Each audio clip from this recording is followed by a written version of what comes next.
Ya, ada netizen, yo, yo.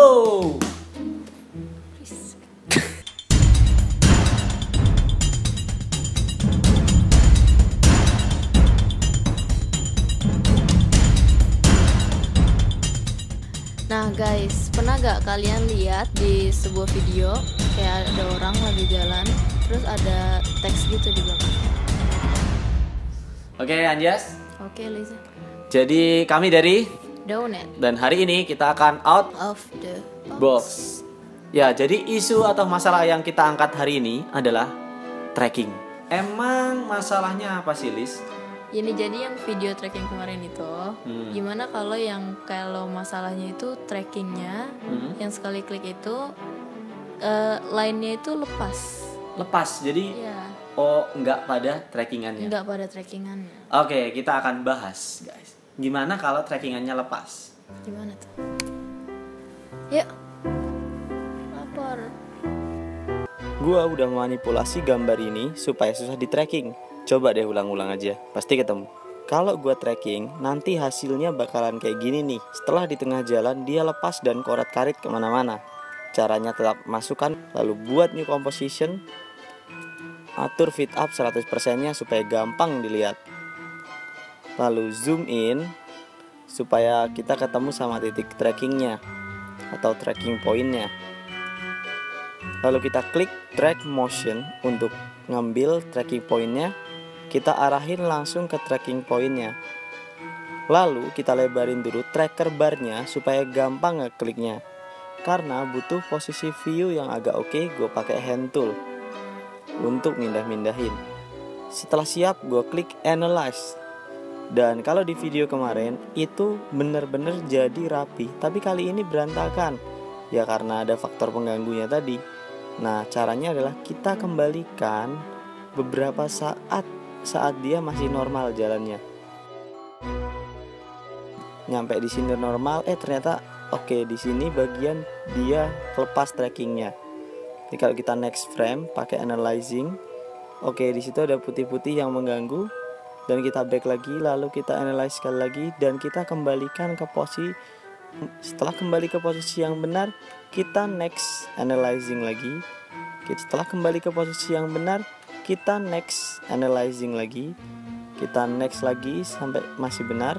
Selama itu masih benar, dia sudah mulai melenceng begini, kita kembalikan ke tracking point semulanya. Maka ketika kita next, dia akan terus mengikuti pola yang benar.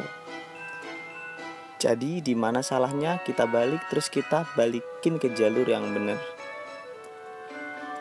Jadi deh, walaupun kadang-kadang kondisinya susah, ya tetap aja bisa jadi. Nah, kalau di rotation tracking ini kita butuh 2 titik point.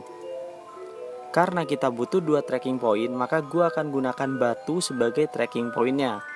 Oke, yang pertama kita langsung ke trackernya. Lalu kita klik dulu layernya. Dan kita lakukan track motion. Nah, yang berbeda di sini adalah kita tarik ke atas supaya kelihatan. Di situ ada namanya rotation, itu kita centang supaya keluar tracking point yang kedua. Lalu kita arahkan kedua tracking ini di 2 batu yang berbeda. Nah, garis yang menghubungkan mereka itulah yang akan kita gunakan sebagai rotationnya nantinya. Kita hubungkan serapi mungkin supaya hasilnya juga maksimal. Oke, kalau sudah siap posisinya, kita langsung aja analyze ke kanan. Dan kita lihat hasilnya. Kalau dia sempurna berarti nggak ada yang perlu dikoreksi. Kalau ada ya kayak tadi cara koreksinya. Kalau sudah analyzing, yang harus kita lakukan adalah membuat null object seperti biasa. Setelah null objectnya jadi, kita langsung edit target dan pilih null object sebagai target sasaran. Lalu kita klik OK. Dan setelah kita klik OK, kita apply supaya nempel di null objectnya. Nah, kita bisa preview tuh, pelan-pelan kita lihat apakah null objectnya itu bener posisinya atau salah. Dan ternyata poros null objectnya ngikutin gerakan dari gambar pantai ini. Lalu kita akan buat teks, lalu kita modifikasi sesuai selera kita. Warnanya putih atau sesuai kesukaan kalian. Jika sudah, lalu kita rubah parentnya menjadi null.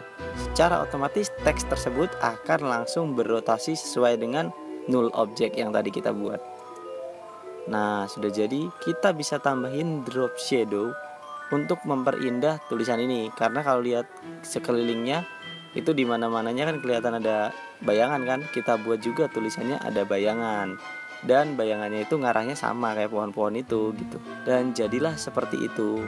Oke, gue balikin lagi ke Eliza. Nah guys, kan tadi kalian udah belajar tuh 2 cara trackingnya kan. Right. Nah sekarang kita harus belajar lagi satu lagi cara trackingnya deh. Di episode 3 ya? Ya di episode 3. Di episode 3. Pakai apa, Lis? Namanya V-in. V-in. Nah, kalau kita lihat hasilnya, itu hasilnya kayak gini. Pum, pum, pum.